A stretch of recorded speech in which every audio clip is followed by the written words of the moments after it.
All right, we're back. Another episode of Jack of All Trades. Today's episode, we're going to walk through some tips on fishing, discuss fishing. Jack, we both grew up fishing as kids. Obviously, it's something that we thoroughly enjoy. For some of our listeners out there, let's say somebody's got their rod, their reel, and their lures all ready to go. What's the next step? What's the logical next step? Well, that's the thing. Uh, I've done fishing from just locally at home, and fishing for fun to tournament fishing, and we want to get into all that and stuff. But as far as like if you're just a regular guy and you want to go fishing, I was going to say like the most important thing is like where to go fishing. Okay, because like yes, you have to be good at catching fish, or you have to have the right presentation or the right lures. But if there are no fish, then you can't catch fish. Like a guy who's not very good at fishing uh, can catch a lot of fish if he's like around a whole lot of fish. And the better people might catch more fish, but a bad fisherman can catch fish if he's around fish. Okay, but the greatest fisherman in the world can't go to your local swimming pool full of chlorine and it's crystal clear and I see there's no fish. It doesn't matter if I'm like a magic guru at fly fishing or presentation or jigs or bobbers or whatever. I ain't gonna catch any fish if there's no fish. So today, one of the first, because we're just, we like the value and the scientific approach, and the, we're gonna look at, or I want to look at is like, how do I decide where to fish? How do I decide where to fish? So I'm gonna share my screen with you. Yeah, we got one fish, two fish, red fish, or blue fish, but you definitely got to find out where are the fish. Yeah. So, yeah, you gotta, a guy once told me, the most important thing is to fish. This is when I was getting into tournament fishing. Guy's name is Dave Kidd, but he, we went out and we were using electronics on a big lake, but it was like you got to fish around fish. Pretty simple, but so well, I'll start off with like two examples. Do you see my map here? No, actually, what we have is a blank screen. We have a blank screen, which is less than ideal. Uh,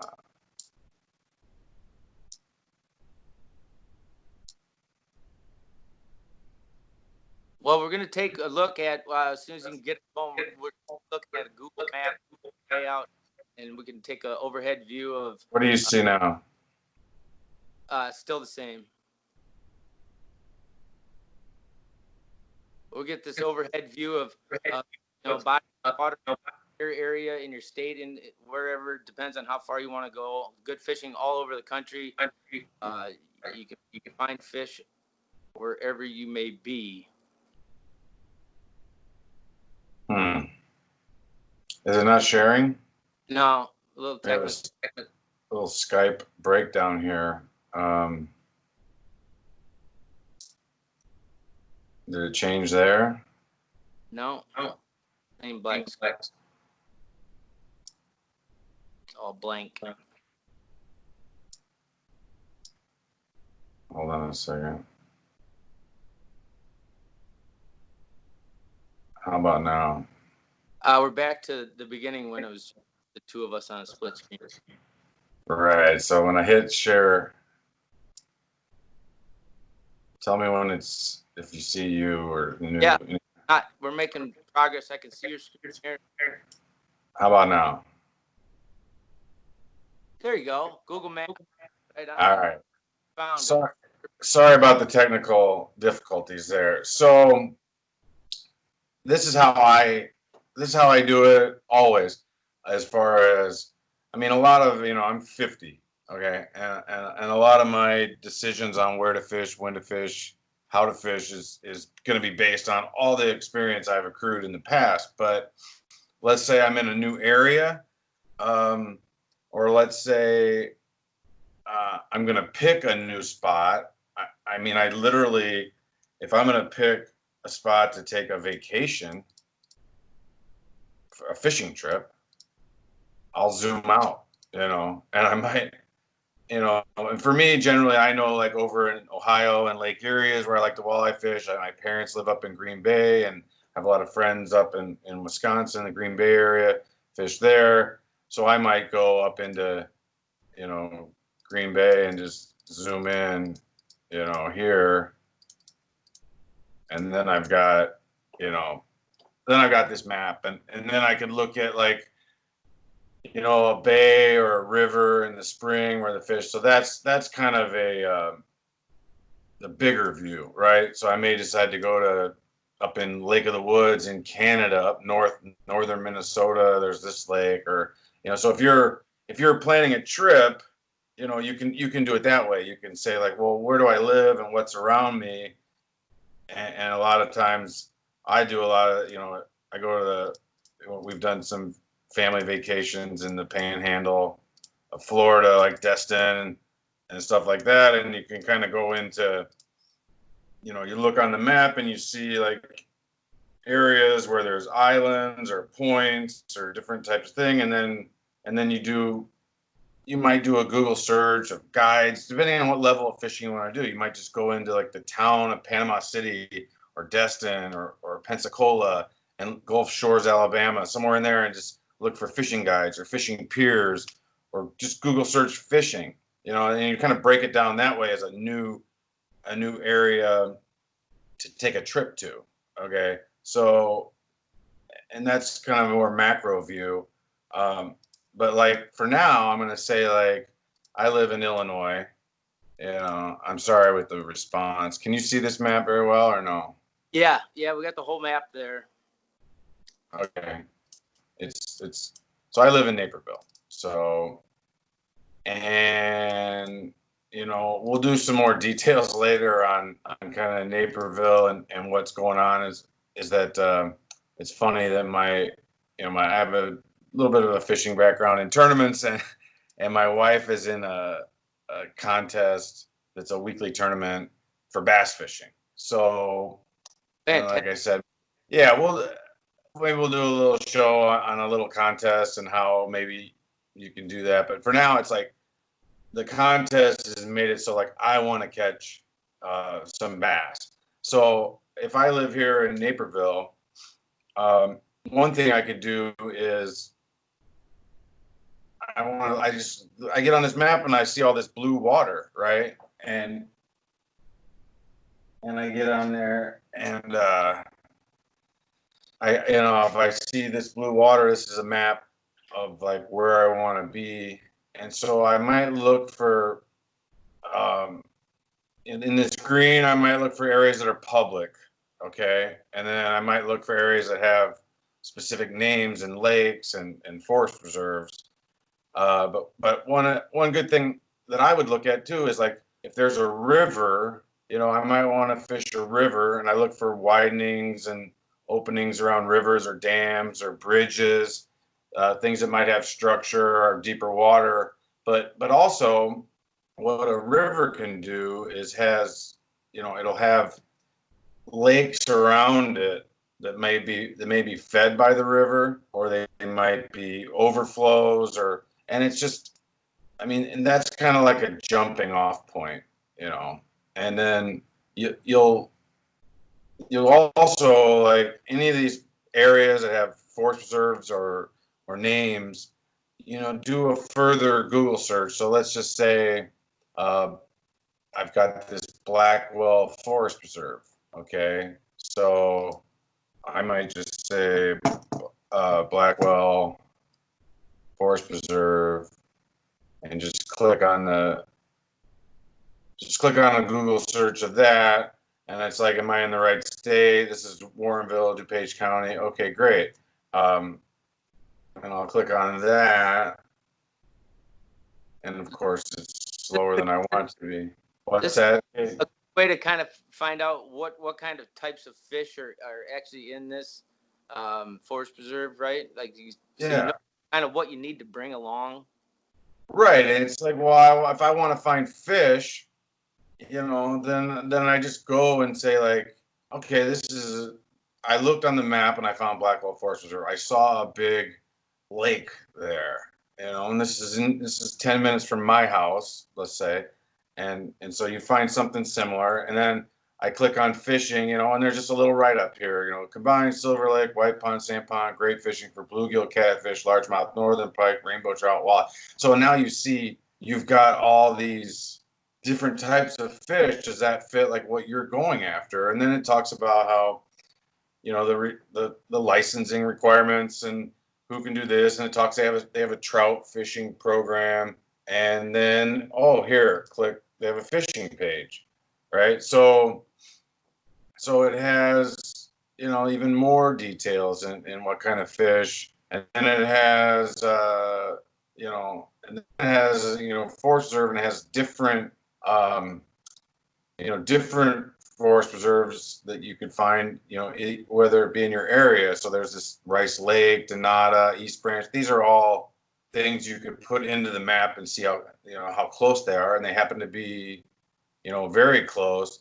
It'll even come here. It'll have a fish stocking report, and this is just, I mean, we all know how to Google search, so I'm not like, this isn't like earth shattering, but I'm trying to make it like, to see just how easy it is. It's not that difficult to do, a little homework, and so often people will, if I have a neighbor, excuse me, if I have someone who asks me about it, I'll tell them information, places I like to fish, what I like to fish for, stuff like that. But this could be just a real easy, this stocking program's a little bit slow loading.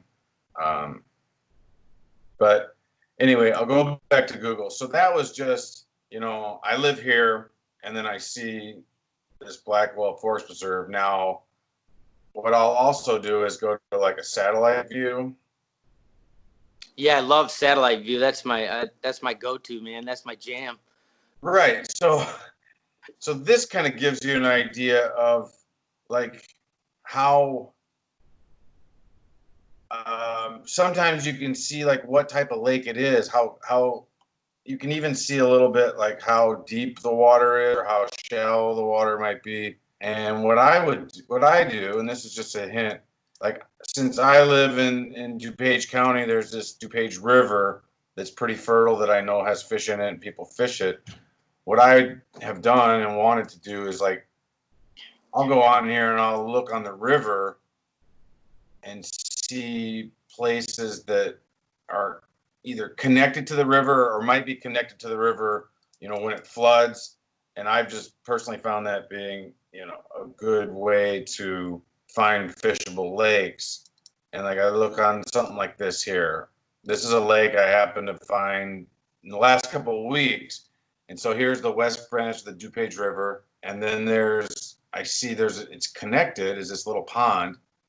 And this happens to be in Blackwell Forest Reserve. And if I can even look on this map, can you see here how there's kind of an edge here where you can tell the water's deeper? Yeah. And Drop off. right, so you can see there's some deep water there that has the ability to hold some fish. It's connected to this the river, which this is kind of something I'm just gonna like any kind of inundated strip pit or pond that connects to a river is going to have a kind of a constant source of new water, which will bring bait fish and frogs and snakes and insects, larvae, insects, and just it keeps it fertile. These tend to be very fertile when you have like a backwater connected to a river that has depth. You want to have some depth. Okay, so then and this is how I just found this, like I said, a couple of weeks ago, and then I could see these little channels that connect the river to the pond, and those channels that connect bodies of water tend to be really good places to congregate fish. They tend to, fish tend to travel through there, and that just it shrinks it down. Think of a high traffic area on an interstate where you've got two big interstates merging together. It tends to have a lot of traffic. Well, what are we trying to do? We're trying to find fish. So traffic is gonna be a really good thing. And personally, I mean, just personal experience. So I went and I said on my map, I'm like, oh, here's this elementary school, and then I see this walking path over here, right to the top of the screen, and then I'm like, if I go park at this elementary school, I catch this walking path, I'll walk down here, and I can check out this lake. And I did it, and the lake is full of fish. You know, it's got big, you know, bluegills and crappies and bass, and I went there targeting bass, and I caught bass, and then I actually walked over to the West Branch here, and I found some. I haven't fished them very hard, but I found some deeper spots on the DuPage River that looked pretty good for fishing. I saw a big smallmouth bass in the river and wasn't able to catch it. He kind of took off, but you know, and that's just one way to find, you know, to kind of pick a pattern, whether it be a spot that's connected to a river, just a big body of water that's in a forest reserve where it's public and I can check out the stocking information and go to their websites, or if I spot it on a map and say, oh, here's a walking path, here's a lake, I'll go there, I'll check it out. And a lot of times it won't be as good as this was for me, but then again, you know, it might be. And that's a good shortcut other than to just like, you know, go, oh, I live here and I'm just going to go to my next, you know, my nearest pond that I see when I'm driving around. Like maybe figure out what's the source of water that feeds that pond or might drive the fish population higher. And I can, you know, start with more better targets. You know, my first, you know, there's a little method to the madness of just where I'm going to go fishing. Sure. So now on a location like that, like you just showed us, is there a particular time of day that is better than others, or is it kind of hit or miss? Well, I mean, time of day for me is always morning and evening. I tend towards evening. It's just better fishing, generally speaking. I mean, I think what the biggest reason I would say, other than just experience, would be, you know, you get low light conditions and it makes the shadows of the ambush points where the predators, you know, it gives them better cover. So the predators can hide better, see better. That would be my explanation of why fishing in low light is better. And if you think about it, in the morning and in the evenings, the angle of the sun is putting less light into the lakes that you're fishing, especially if there's trees around. Then there's shadows and stuff, and those all create little ambush points. Yeah, well, there you have it. We just share a little bit of tips and like for beginners, how to get started in fishing. Jack, thanks for sharing your information with us. You can get a hold of Jack at Jack Viking on Twitter. You can get a hold of me at First Gator on Twitter. You can also like, comment, and subscribe down below here. We just want to thank you for tuning into this episode, and be sure to tune in next time on Jack of All Trades.